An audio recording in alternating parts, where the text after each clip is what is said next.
Good afternoon, everybody. Thank you for joining us today for our third webinar of the series titled Combating Corruption, Embedding Compliance Through Training and Communication. I know many of you have been following this series closely and are quite interested in the topic and the surrounding subtopics in relation to compliance and anti-corruption. So I hope you found them interesting, and the fact that you're joining us again probably confirms that. So thank you for joining. This webinar is being held as part of our Anti-Corruption Best Practices Programme, the Pearl Initiative, and we're holding it in collaboration with the Good Corporation. To give you a brief introduction, I know some of you are familiar with us, but some of you aren't. The Pearl Initiative is the region's leading non-profit business-led organisation founded to promote a corporate culture of accountability and transparency as a key driver of business competitiveness. In light of recent, not so recent public health pandemic, our knowledge sharing events, including our seminars, workshops and roundtables, have shifted to virtual webcasts, and you can find out more about our upcoming webinars on our website. Also, if you're unable to attend some of our sessions, we do upload them for on-demand viewing on our webinar on our YouTube channel. So if there's sessions you can't attend, then please do access them on our YouTube channel. And also, it means you can share them among your colleagues and friends, just in case there's a topic of interest. About today's webinar, as I mentioned, it's embedding compliance through training and communication. Companies that struggle with anti-bribery and corruption compliance are often struggling with a much more fundamental question: how to embed compliance into their culture. When it comes to embedding and cultural compliance, policy documents and codes of conduct can only take companies so far. Without an effective communication and training program, companies risk promoting values on paper which do not reflect the behaviours of their staff and third parties in reality. This webinar will examine data taken from over 100 on-site anti-bribery and corruption assessments over the past 10 years, in which more than 7,000 business practices have been put to the test. Leveraging the expertise and knowledge from our guest speakers today, we aim to discuss the role of communication, training and good corporate culture in international anti-bribery and corruption regulation. The webinar will also shed light on examples of where communication and training programs most often fail and some of best practices on the same. Introducing our speakers for today. Joining us from Malaysia is Gita Rubasandram. She's a chartered accountant and chartered management accountant with more than 19 years of international corporate experience in corporate reporting and subsequently fraud investigations. Rita is an associate member of the Chartered Institute of Management Accountants, the Malaysian Institute of Accountants, with an MSc in Auditing and Management Accounting and Information Systems from Schema Business School, France. She is currently pursuing her PhD in governance and also lectures at Asia Pacific University of Malaysia in the areas of forensic accounting, management accounting, corporate reporting, and fraud examination. She also guest lectures in Europe and Asia. She consults, trains, and conducts research in forensic accounting, integrated reporting, cybercrime, internal controls, corruption, governance, fraud risk assessment, and strategic management accounting, and serves as an expert witness in cases where required. As we can see from that bio, I'm very passionate about the scope of what we're addressing today. So thank you so much, Gita, for giving up your time and expertise to share it with us today. Thank you, Yasmin. I look forward to the session. Thank you. Again, joining us from London is Michael Pollitt, Senior Business Ethics Consultant at Good Corporation. You'll have noticed he's a familiar face now, heading all of these sessions. And is working closely with us to deliver these. Michael is a regular speaker and trainer on business ethics and issues of ethical company culture, and has conducted business ethics training sessions and webinars across the MENA region, including most recently a day-long workshop in business ethics and compliance with clients and potential clients of a European bank in Cairo. His experience in the MENA region also includes work in Algeria and Saudi Arabia. Before joining Good Corporation, Michael worked as lead researcher and advisor on business ethics to the chair of the Modern Slavery Bill Evidence Review at the UK Parliament. While in Parliament, Michael worked with a number of high-profile UK politicians, government ministers and government suppliers, focusing on business ethics in general and human rights in particular. Before I hand over to our speakers today, as I mentioned, we do like to make our webinars as interactive as possible. So please do ask questions using the Q&A function on the panel to the right of the screen.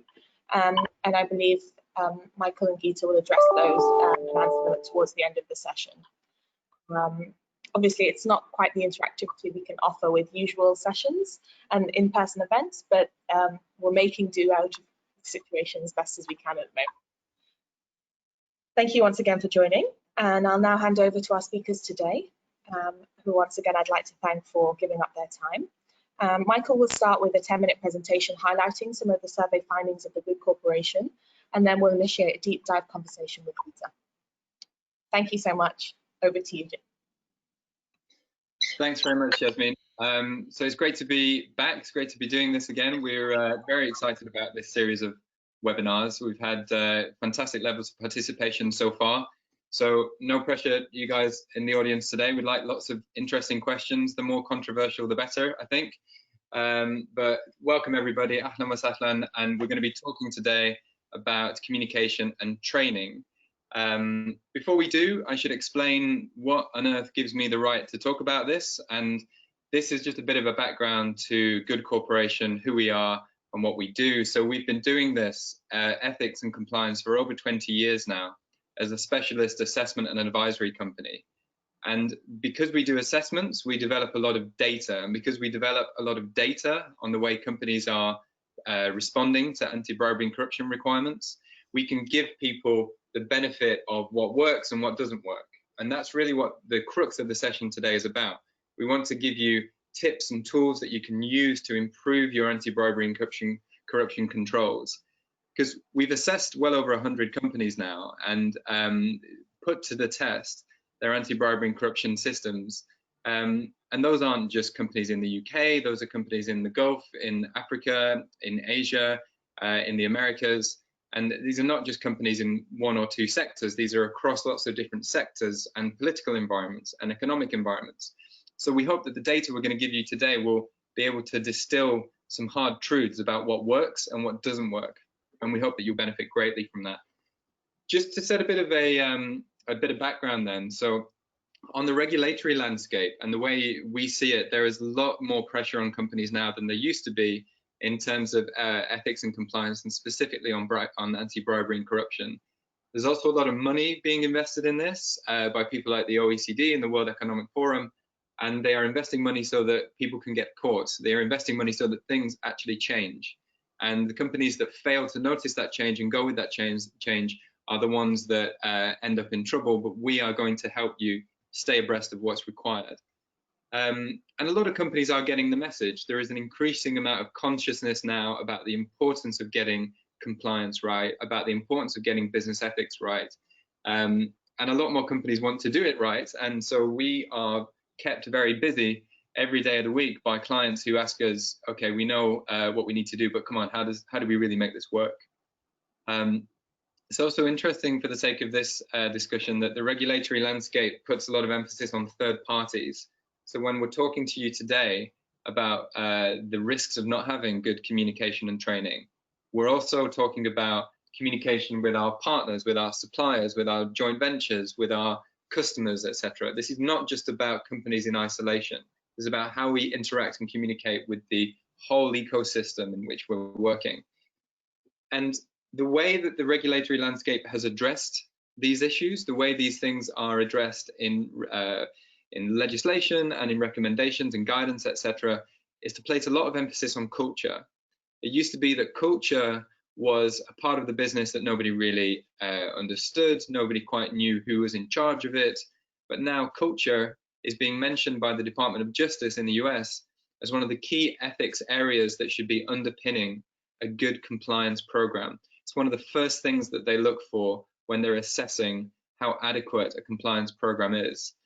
The UK Bribery Act, which, as you know, is not just a UK law, this is a massively international law, also places a lot of emphasis on things like communication and training, so that the procedures a company adopts to counter corruption are understood by everybody.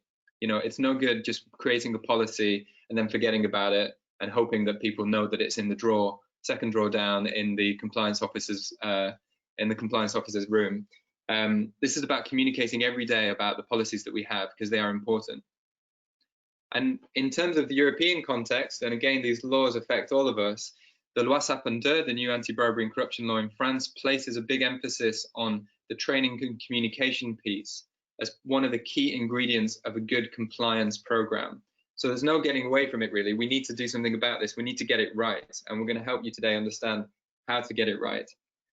In terms of how the regulation and the regulatory landscape views this, it's about inside and outside. So inside the company, regulators are looking for us to raise awareness, increase understanding of our anti-bribery and corruption policies, and also train our guys in how to handle risky situations, because all this training that we do has to be related to real life examples, because our employees could find themselves in high risk situations in terms of bribery and corruption anytime, and it's about making sure that they know how to respond in those situations, what the company expects of them. And outside of the company, it's about mitigating the risks in our relationships with third parties. So if we have a supplier in a very high risk situation and we don't communicate with them and we don't train them, then the risk is a lot higher than if we do. And it's also about reassuring other people that when it comes to anti-bribery and corruption, we know what we're talking about. We have policies, we have standards, we have statements of commitment in this area. And that doesn't just apply to suppliers, etc. That's also a key thing with customers. If you're a medium-sized company looking to do business with a much larger company, they need to know that you have standards in this area, and they won't know unless we communicate that to them. And finally, it's about deterring others from paying bribes on your behalf. So if you're working with agents, intermediaries, sales staff who are outsourced, for example, making sure we communicate with them means that they are not doing things which could get us into trouble on our behalf. So the way this is brought down into key requirements from a legal point of view and from a guidance point of view, the slide here summarizes some of the key aspects of the UK Bribery Act guidance, which we would view as being a kind of benchmark of what we'd expect to see. And so in terms of communication, the content and the language and the tone of that should be tailored. It shouldn't be one size fits all. If you're doing training for your pencil supplier in Sweden and you're doing training for your gold mining plant in Venezuela, you need to talk about very different things. And so you need to make sure that whatever you're saying is tailored to the person you're speaking to. It should have that tone from the top. So people should see that it's not just the trainer saying this, it's not just some outside consultant saying this, it's the people running the business that understand these issues and that want to make sure employees understand them too. It's also about making sure we have systems in place for people to report it when things go wrong.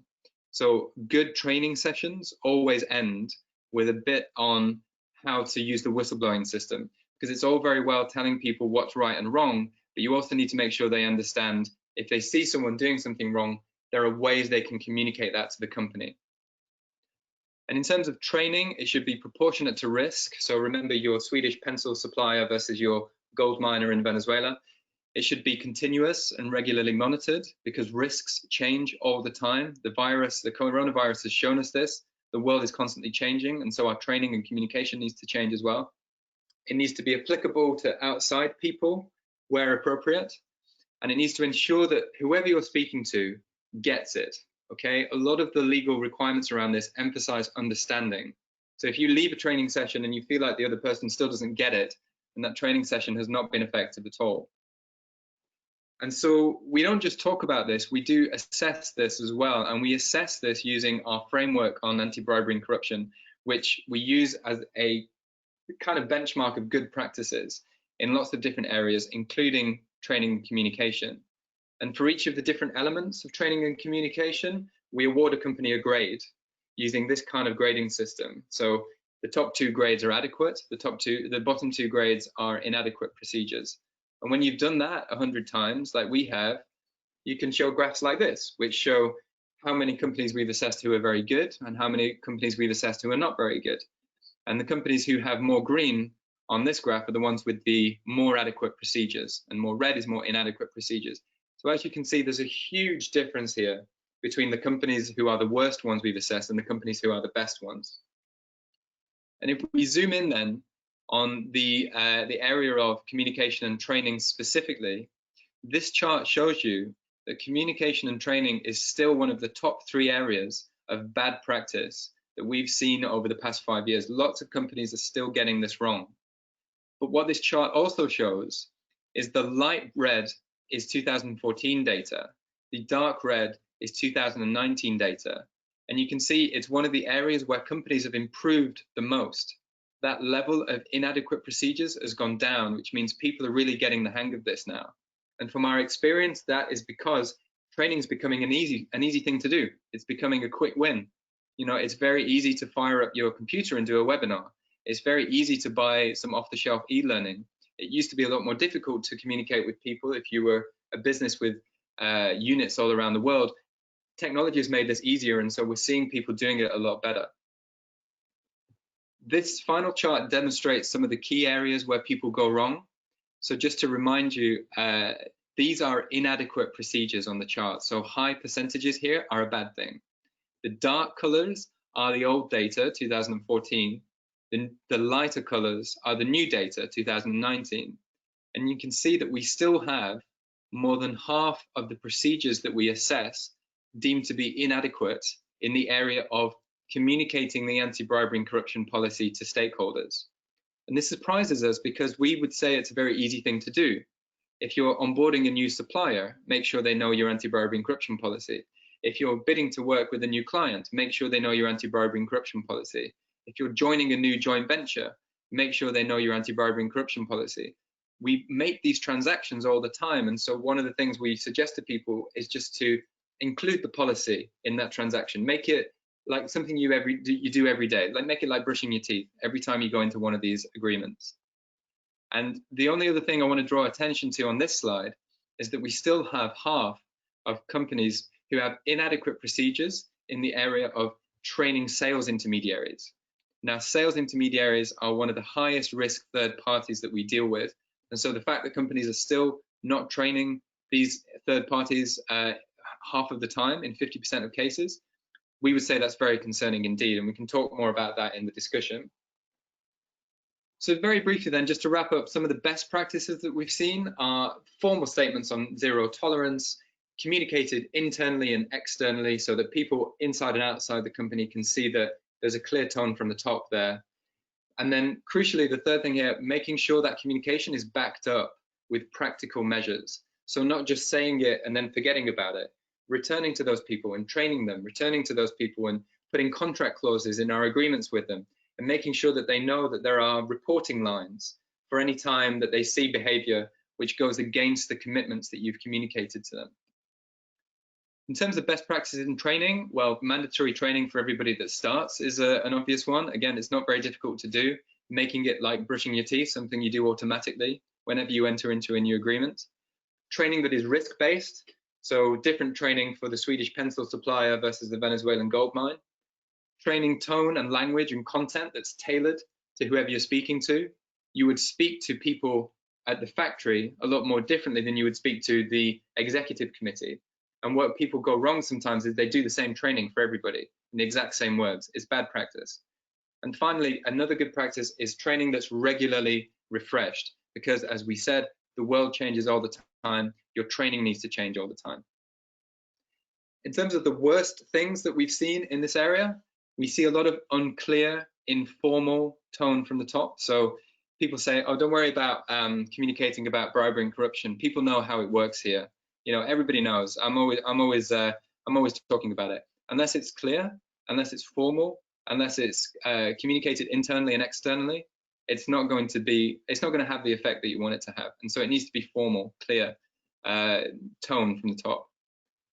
We also see a lot of lack of guidance for middle managers and directors, for example. So sometimes companies do a training session and then they leave it there. They don't do anything else. But the best companies will work with their daily managers, work with their middle management level to make sure that in all of their teams, they are giving consistent messaging about the same principles all of the time. So it becomes part of the culture. And finally, one of the worst things that we see is generic training. So training that is, you know, the same deck of slides that they've been using since 1995, and it's the same words that they use with a supplier, with a joint venture partner, with a new joiner, with a member of the executive committee. It doesn't work because people like to feel as if they're being spoken to as a real human being. They don't like to feel like they're getting the same presentation that everybody else has got. And so we're going to move now on to the discussion, which I can tell you is going to be a pretty interesting one today. But these are the key things I want to leave you with, and the key things I want to use to set off that discussion. So remember, in terms of key considerations, that this is about culture. It's about who we are as a business, and how we communicate with each other is a fundamental part of that. Remember also that it's about commitments, but also taking action. So we don't just talk about it, we follow up those commitments, those spoken commitments, with things like training and communication and contract clauses, etc. And finally, we do see this as a quick win. It's not a hard thing to do compared to some of the issues that we're addressing in this webinar series. It's fairly straightforward to deliver training, and more companies should be doing it. When they're doing it, they should remember these key things at the bottom of the slide. That zero tolerance statement, making sure it's internal and external, making sure you back up these communications with concrete action, making sure it's tailored to the recipient, and finally, making sure that you regularly update the training, because as I said, if the coronavirus has shown us anything, it's the fact that you never know what's around the corner, and the risks are always changing. And so if risks are always changing, our training and our communication needs to constantly change as well. So I'm going to shut up for a second now, because that was a lot of information, and I'm going to move to the next part of our session, which is a discussion with Geeta, who I've spoken to a bit in preparation for this, and we came up with some really interesting ideas of areas to cover. But I thought I'd just keep it very open first, Geeta, and just say, I've talked a lot there about the kind of the basics of training and communication and what people should be doing ideally. You've been working in this area for a long time in terms of your expertise as a forensic accountant, and now your expertise as a lecturer in this area. How does this really work in real life? How do people see the issue of training and communication in compliance? Well, firstly, Michael, thank you very much for that presentation earlier. There was a lot of information inside that. Coming back to your question, your last slide with all the little bullet points over there. Now, if every company or organization was to actually implement that, that would be so much more different. I think I would be out of a job as a forensic accountant. Now, let's talk about it in a very, practical and realistic manner. Unfortunately, a lot of these organizations, they still look at it as a, box ticking exercise. Do we have training? Have we done this? How many people have we sent for training? How many hours has been spent on this? Things like, no one is really measuring what is the outcome from that. Now, let's be frank, corruption has been there for many years. And if all these things were going to work, especially this zero tolerance towards, corruption or fraud or anything like that, it would have worked by now. So the key question that we need to come back to is going to, one of the key terms that you were using a few times is going to come back towards culture, the way we do things. And that is something I'm going to really pick up as we go along. Now, you've mentioned quite a number of very interesting points. So I'm just going to summarize them as we go along. One of it that you mentioned was that we should tailor make this training towards, the different groups, the target groups and things like that. Now, let me take you on a wee bit of an imaginary journey with me. All right, so you can understand some of the experiences that I've had over time with some of these training programs. Scenario number one, imagine a group of higher level management, the board, CEOs, the C class. And I have a similar slide like you highlighting, what are some of the red flags or some of the suspicious things that you will probably be seeing. And they're probably ticking off all of it by themselves, mentally in their head, thinking that, oh gosh, we have that, we're doing that, we're probably signing off on that. Now imagine their reaction towards me. I don't think they would like me very much, isn't it? That's scenario number one. Scenario number two, I've also had a group of, like, say, for example, internal auditors, investigators, even accountants. And In one group, it was really exciting. It was very funny, actually, because I used the same slide, the same red flags, and the same types of, breaking up of the bribery and corruption. And they turned it into a game. It was a competition for them. It was like, oh, we have that, we have that. And they were scoring themselves. And then you have those that are, possibly maybe, just entering into the job market, or those people that are, from different backgrounds, from different culture. And you need to tread about the whole thing in a very, very sensitive way. I've even had cases where, especially when the crowd or the participants are from different backgrounds, I've had that one individual who would bravely put their hand up and say, but actually, what's wrong with corruption? Because they are one of those who actually benefited from the whole thing. Now, yes, I can, go down the moral path of saying that, no, corruption is bad, but I need to justify that, isn't it?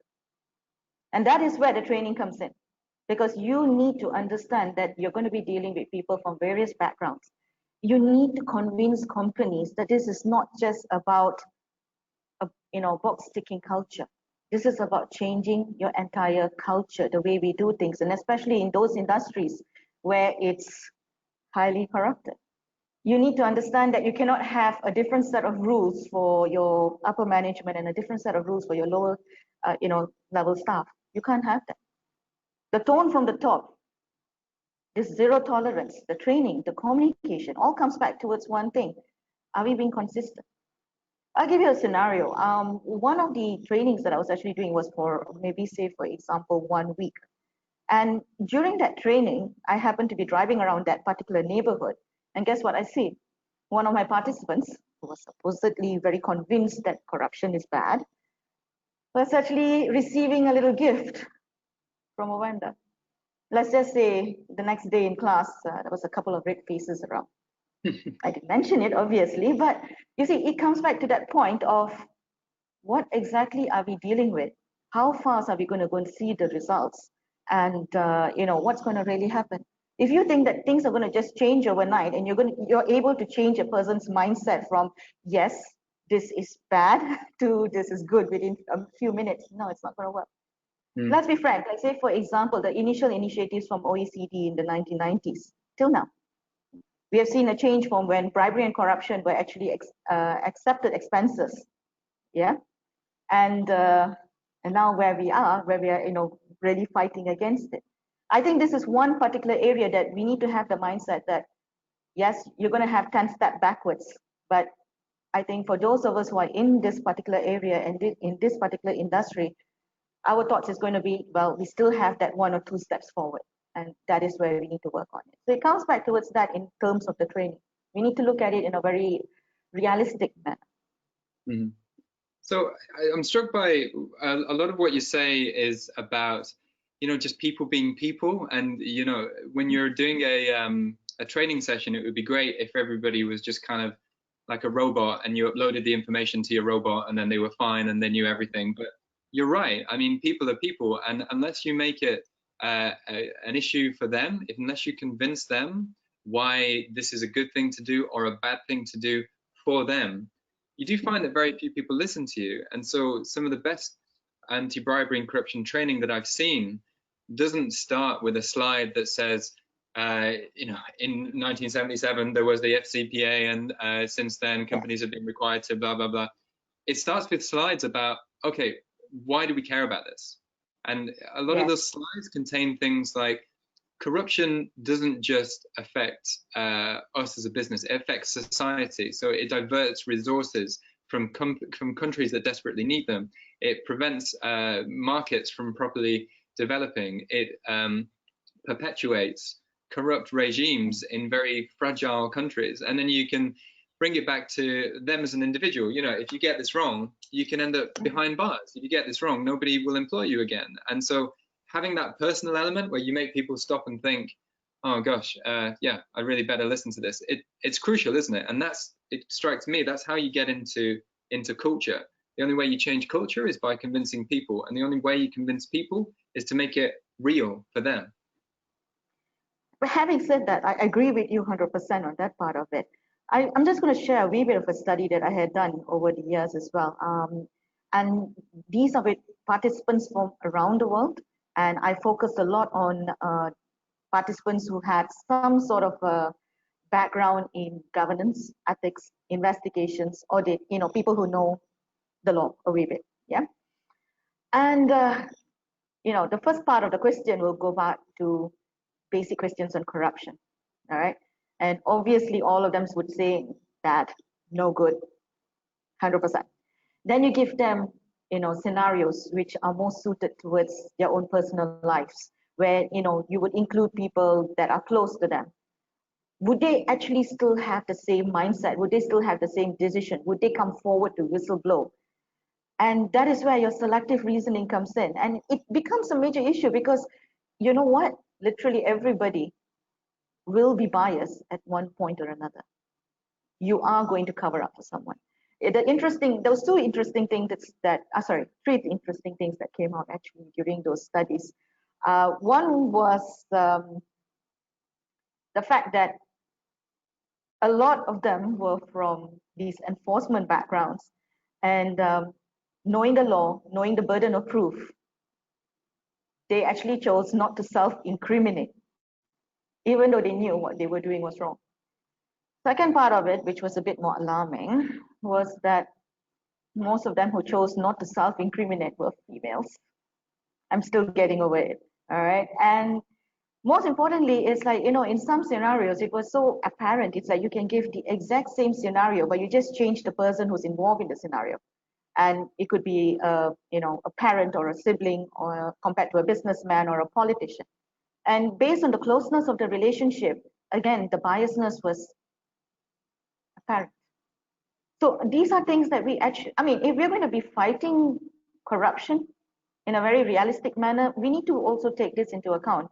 You cannot be biased in terms like, say, for example, if I'm going to educate someone and I go and tell them, what kind of a mentality do you have? I'm being biased. They're not going to open up to me. I'm not going to be able to talk to them and change their mindset. Now, you see, like in the university, in APU, Asia Pacific University, where I teach, we have students from about 130 countries. All right, now that's a variety. And the way that I deal with each of these students has to be different. Why? Because they come from different backgrounds. Their perception of corruption is going to be different. The type of corruption that they possibly would have seen is also different. Their experiences with it would also be different. Now, the good part of all this would be, we have our specialisms in forensic accounting. But apart from that, there's also students who are from the non-forensic backgrounds as well, who are very interested in this. And I think it's like at that point of time, my achievement is I'm sending out people to the industry who now have a very good idea that how badly can they be impacted by corruption in terms of sustainability. And what I'm sending out is people who are willing to stand up to fight against it in a very intelligent manner. And likewise, even in companies, that is what we need to be looking at. Now, today, I can train any staff, depending on the level. We can even use the same slides. It's not going to make a difference. But if I make it into something, or rather, if the effort from the company is something which is more inclusive, meaning in the sense that we can have focus groups, whereby in the sense that we challenge the culture of the company. We ask the staff, what is it that you have seen? What is it that, that you think you can fight against? What do you think is wrong? That makes, the entire effort much more effective. Likewise, even if you go into, like, say, for example, if I'm training staff from a construction site, or even anything to do with oil and gas, depending on which part of the supply chain, it has to be tailor-made to what they're seeing. They need to understand that at the same time, we are empowering them to stand up for this. Now, what's the use of standing up when the only thing that's going to happen to you is you're going to be next victim, you're going to be kicked out. Now, especially during these times of COVID, everybody's very worried about their jobs, about the job security at the same time. So do you think they're really going to be standing up, tell you when there's something which is not quite right? Your training is going to be wasted in those kind of times. We need to look at it from a very collective and inclusive basis. And it's, again, like what you mentioned, it's not just something which is internal within the firm. Are we able to stand up towards vendors? Are we able to stand up against any other stakeholder that's going to be coming in? What about, like, say, for example, in public-private partnerships? What about, say, for example, in grant corruption? What can companies do then? So it needs to be very inclusive, in the sense that we need to be able to provide answers, or at least provide some sort of a basis where we tell the staff, look, if this is what we're going to be doing, and if this is what we're expecting from you, and these are going to be the benefits, we are going to stand by you. Yeah. But the sad part is that's not really happening in a lot of places. Whether it's developed countries or developing countries, you're actually seeing about the same pattern. Whistleblowers are the ones that are being victimized. All for that small little clause of saying that you're not supposed to be disclosing private and confidential information. Correct. So these are things that we need to look at as well, for the training and communication to be really strong. Yeah, I think there's a couple of things you said there which were absolutely bang on. One is you mentioned the idea of kind of workshop style sessions rather than kind of chalk and talk sessions where it's interactive and you speak to people about, okay, what's it really like here, and what have you seen, and what are some examples? Because the traditional kind of, we used to call it chalk and talk, but now it's, what would it be? It'd be slides and camera.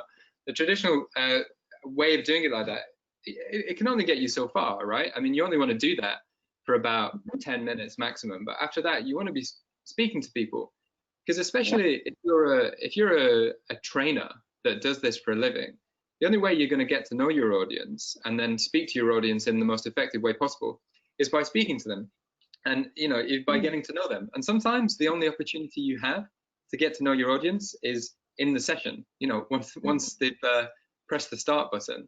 And so making it interactive is the only way to tailor it in the way that we're telling people they should do.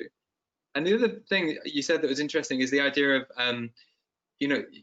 people need to hear it from each other. People need to hear it from people within the company. And some of the best things I've seen recently in terms of training technique is like, instead of just sending in some consultant from London like me to do a training session for an hour, they do that and they combine it with like some kind of leadership person from within the company, so that the people delivering the training are, an expert, that's fine, an expert from wherever they're from, a consultant, but then also a kind of double act with someone from within the company who can tell people, how this relates to them, who can put all the key messages in the kind of language that they use every day. I think, that's another area of good practice that I've seen recently. Definitely. I believe that for this to actually, move forward in a very positive manner, you definitely need the commitment from the top management. Actually, it's like I've seen some companies that have actually even highlighted their efforts in terms of, anti-corruption in their reports. And what you would actually see after a while is like they are open enough to actually acknowledge that they have a problem. And they actually clearly mention what are the steps that they have done. And these are in thousands. Now, of course, they are putting that into their reports, their integrated reports at the end of the day, possibly, with a risk of actually ending up with a very not so great reputation. But the thing is, what they have done is they've changed it in such a way, or they put it in such a way to present their initiatives to show that they mean business. But again, to actually, see any efforts from it or any KPIs from that, it's going to be a tough one. I like the way that you put across the scoring and things like that. I think that's something which is really good. But again, it's like, as long as companies don't, do it in such a way that it's going to become another box ticking exercise, then it's fine. But the main thing is going to come back towards culture. Now, I'll tell you, like, say, for example, in some of the cases that I've seen, actually, it doesn't take that long. You just sit in that particular area and, watch people go past, watch how the employees work, look at how they interact with people, and you possibly will get the idea. It's not rocket science. No. We all know it happens. And, in a lot of the cases, whether it's the bigger companies, top management cannot say that they were not aware of such a culture within their organization. It's just an excuse. It's just an excuse because they probably allowed it. They probably allowed it as long as the results were being delivered. They had no issues about it, and as long as their profits, their bottom lines, their financial figures were being fine. So again, we need to go back towards doing what's right, making sure that our culture is about a genuine concern to fight this. And until and unless companies do that, it's not going to be so great. Another issue that we possibly would have to also look at would be the lack of knowledge about what exactly is wrong. In some of the cases that I've actually seen, the staff have actually been working there for too long, I guess. They've been part of the furniture. And they say, like, but what's wrong with what we have been doing? Everyone is doing it. And this is the way we've been doing business. So they don't even know what they're doing is wrong. So that's another issue that we would actually have to deal with. So I'm going to bring you back to something you said, because it's such an interesting area of your work, and I think participants would benefit from it. You talked about metrics and you talked about indicators, and I want to talk more about, with your integrated reporting hat on, whether the kind of things we're talking about today are being demonstrated more in that kind of external communication piece. So when companies are doing their reporting, to what extent are issues of culture, issues of training completion, or issues of communication within and outside the company, to what extent are they talking about that in their reporting these days? Well, firstly, that would depend on which side of the world they're coming from. That's number one.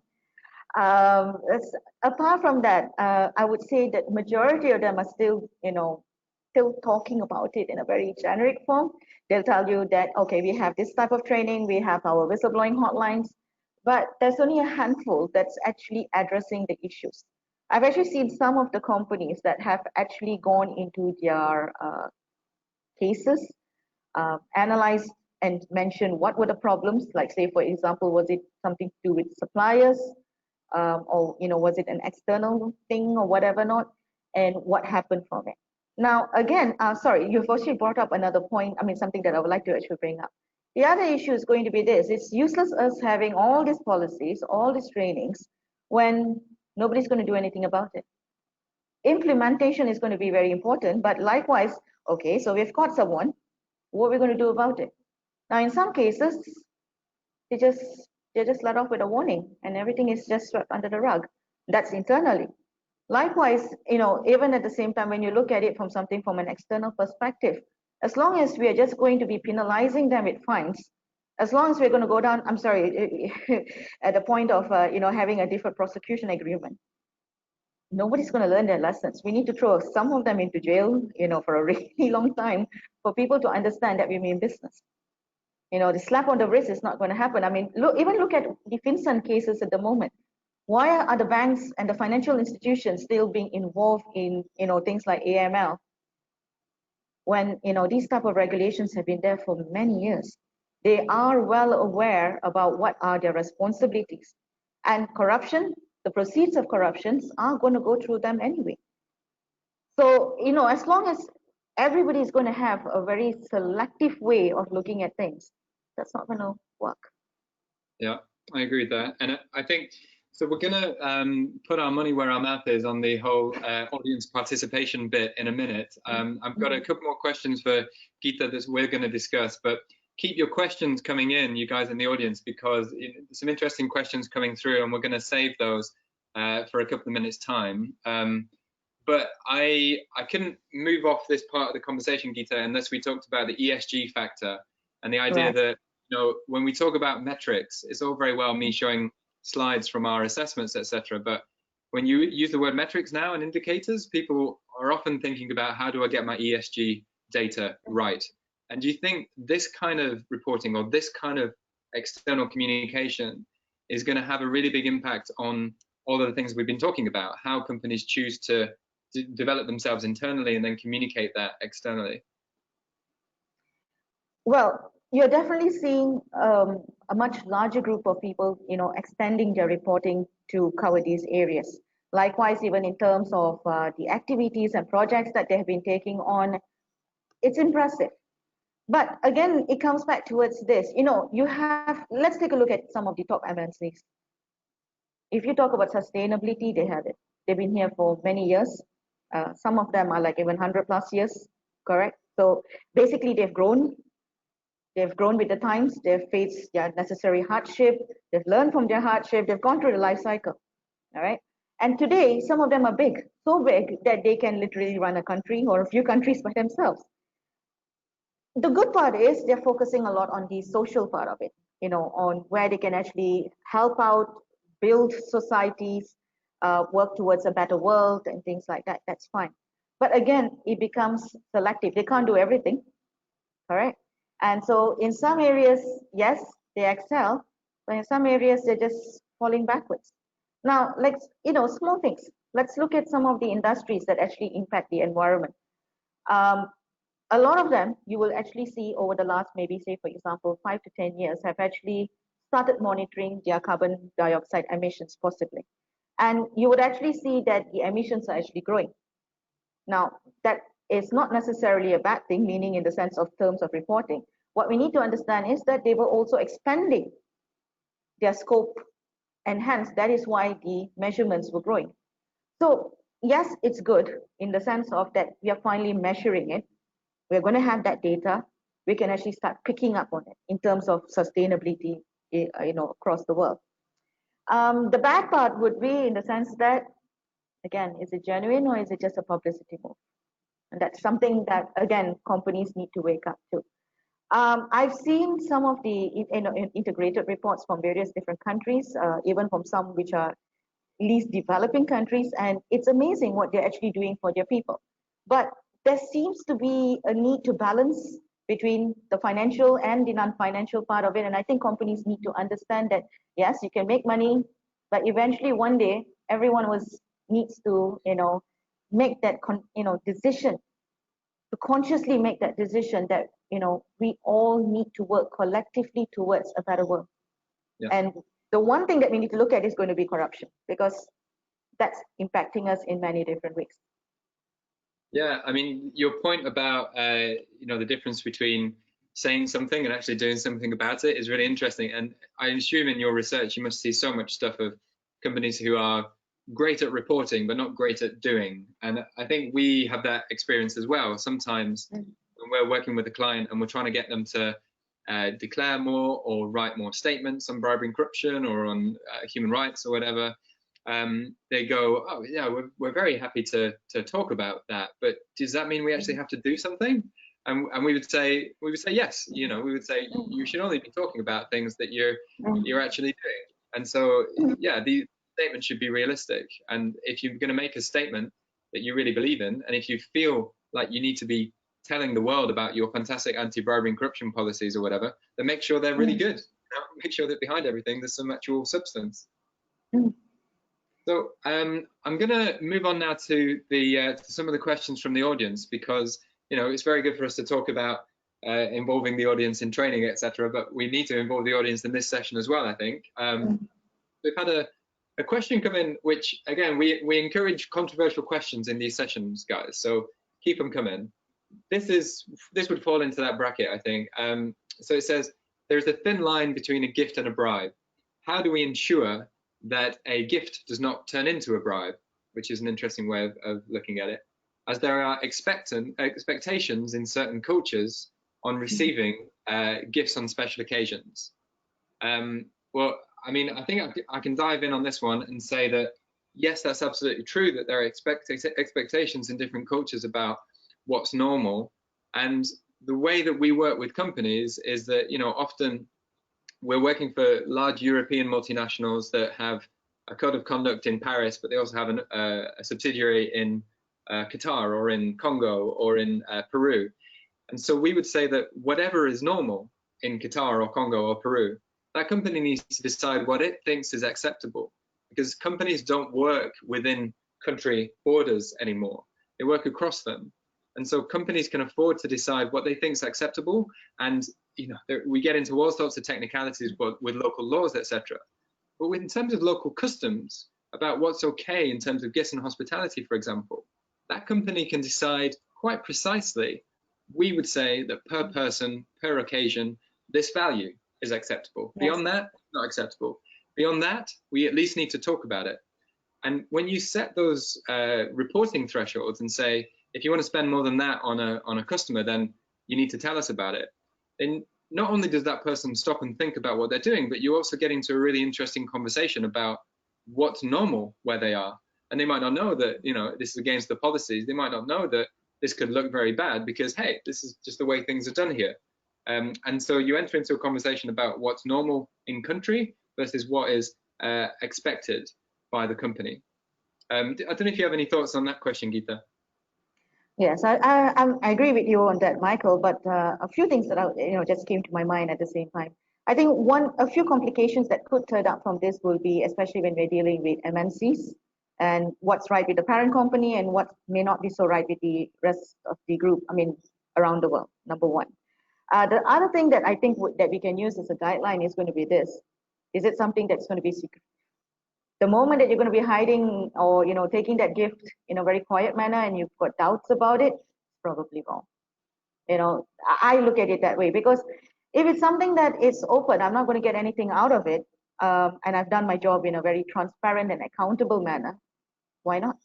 But in the event that I'm taking it and I'm trying to hide it from the rest of my colleagues, or I tell, like the example that I had given earlier about that participant in my training that was secretly trying to get the gifts into his car.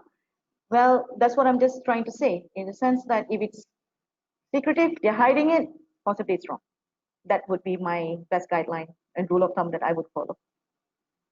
And so we can move through some more of these questions now, because they're coming in quite thick and fast. And gosh, this has to be a good one for you, Geeta, but I'm happy to try it. We've got quite an interesting one. Says, why is it that the burden is always on Asian nations?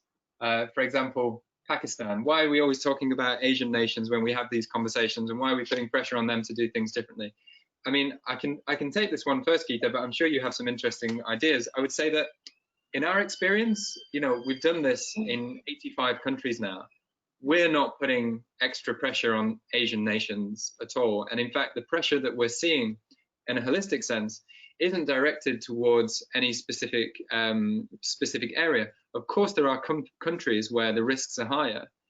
But gosh, one of the most interesting anti-bribery and corruption jobs I did was in America.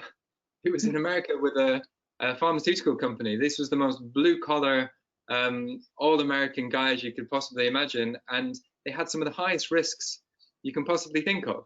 And it wasn't because they were doing business in Pakistan. It was because they were doing business in the US, and it's because they were doing business in an area where the culture that they had in that very, very Western environment was around excess, around golfing weekends with suppliers. It was around attending conferences for £1 million fees, etc. I would not say that we see more of a burden on Asian nations. I think sometimes they receive more attention, but the burden is shared, I would say, between all countries. What do you think, Geeta? It comes back to the perception. Remember just now I mentioned about the biasness. There seems to be this, I would say, perception that the moment that you're coming from a European or US-based organization, you're supposed to be clean. You're supposed to be having all this, transparent and accountable measures in place that nothing is going to go wrong. But firstly, I think that's a very wrong perception to have. Let's take a look at Europe at the moment. How, your whistleblowing laws are pretty new, firstly, all right? And when I lecture in Europe, there's this little game I normally play with most of the students. They're all postgraduate, and with these postgraduate students, it means that they are from the senior level, and they're all working adults, people who have ideas about their own company's processes, especially for procurement, yeah? And it's a little game I play with them in the beginning, and it's always with the same response. In the first part, when I actually ask them about bribery and corruption, they all say, no, we don't have it. But guess what? I would have done background searches on every one of them. I would have known exactly which company are they coming from. And guess what? Their companies would have had that. So it's very simple for me to actually piece together the whole story. And when I start showing out those pictures and those cases, they're like, whoa, we actually have this? They're actually surprised. So, in a way, it's also a perception within these countries, these developed countries itself, that they're clean. And a lot of their staff and personnel don't even fight against it because they think that these are normal procedures. Now, coming back towards, this, I would say, not quite correct perception that everybody has. Let's take a look at our global institutions that have been fighting against corruption. I'm not mentioning names, obviously, but even they have issues, right, within their, the way that they've been spending money. They have cases of whistleblowers. They have cases of their staff going against them by saying that there has been, misuse of funds, of project funds and things like that. Why has nothing been done? So I agree, there is this very wrong perception, but I think corruption is not something that is just going to be about being linked towards a developing country or a least developing country. It's all over. And that is something that we need to work as well to clear. Yeah, I agree with that, because if you end up with countries that have a reputation for bribery or corruption or whatever, and you have that in your mind in a very inflexible way, then you're just going to end up with companies from other countries going to that country and thinking they can do whatever they want, which means that country suffers in the long term developmentally in terms of its economy and its governance. That country suffers. So we'll keep working our way through the questions here. Some of you are asking for the slides so that you can look at them afterwards, and we're always very happy to provide that. That's absolutely fine. Somebody has used the C word in their question, the COVID word. We need to talk about COVID. We need to talk about how on earth companies can be expected to do this kind of thing, training, when you can't be flying around experts on planes around the world anymore. You can't be doing face-to-face sessions, workshops, and touchy-feely things like that anymore. How are we going to do this, Geeta, in the age of coronavirus? Well, we have the internet. We're doing a webinar. There's many ways that we can actually reach out to people. You see, the one good thing about the restrictive movement period was that everybody is online. Actually, that would have been an excellent time to be spreading the message of good cheer, anti-corruption, and everything at that point of time. But for these trainings to be effective, it still needs to be something which is very tailor-made to a company. So likewise, like even when we have, like, say, for example, these kind of webinars, it's tailor-made. Who are the people, who are the target audiences that we're going to be reaching out? And it should not just be like this, like, where I'm talking or you're talking. It has to be something where we give them a wee bit of a homework. And that homework does not come from just reading a particular piece of article or any sort of literature. We need to get them to think, to ask questions. Let me just give you an example. Like I've had this very enthusiastic bunch of politicians once who attended my training, and they were all for, fighting about, against corruption. And they were so enthusiastic and motivated and passionate about it until I asked this one single question: so who's standing up against this? Are you willing to lose your position? Are you willing to lose your power? Are you willing to lose your political influence? Are you willing to go to jail, perhaps, because the situation in their country was such? Well, let's just say the enthusiasm died. Very natural at that point of time. But it was important for them to wake up to, to have a very realistic perception about how they're going to be fighting this. Corruption is not just about, doing what's right and wrong. Unfortunately, we need to know the laws. We need to know what can get us into trouble at that point of time. What can we fight? And as long as our laws are not going to be strong enough to take on, and look at it from the same angle of being morally right and legally right, you're going to have that problem. Yeah, I mean, we're going to have to wrap this up to a close now, because I knew this would happen. The time has gone by very quickly, but I think that's because it's been a very interesting discussion. I think we've demonstrated a lot of the qualities of a good training session that we were talking about earlier. But just in terms of that final question about how we do this in the age of Corona, when fewer people are traveling, etc., Geeta's absolutely right that there's nothing stopping us from flicking on our computers, flicking on our cameras, and having a session like this. Because what was good about this session is that it was a conversation. Okay, it wasn't me talking for 1 hour, it wasn't Geeta talking for 1 hour, it was a conversation. And so as soon as you start to have conversations like that, you realize what's normal in certain areas, what's not normal in certain areas, and what risks people are facing. And I think in terms of the data that I showed you earlier, I think the reason people are getting a lot better training and communication over the past 5 years compared to some of the other areas of bad practice that we find in our assessments is because it is getting easier. The world is a lot more connected now than it used to be. And previously, maybe 5 or 10 years ago, if you were a company that had business units in 120 countries, it was a big deal for you to organize training sessions for all those guys. But now, because of the magic of technology and what we've been doing in this session today, there are options. There are options to communicate more effectively with people wherever they are. And those are things we seriously need to consider, whether it's e-learning or online training or webinars like this. It's all about having the conversation, because that's where the culture element that we talked about, which is so important, that's where the culture element really starts. So I think apart from that, it just remains for me to say that we will be continuing these sessions over the next few weeks. We're coming up to halfway through. Our next session is on the very sensitive area of government and regulatory affairs, which is going to be an interesting one, because we're going to be talking about how we interact with public officials, etc. I'm sure Geeta would have a lot to say about that as well if she was in the session. And we'll be moving on from there to talk about various other areas where we need to establish good practice. I'll be sending around the slides from this session, and I will be hoping to see many of you in the next session. I'll pass on the slides to Pearl Initiative and they can circulate them. But I think other than that, it just remains for me to say, Geeta, that was absolutely fantastic. Thank you so much for your contribution. I hope you enjoyed it as much as I did. I did. Thank you very much, Michael.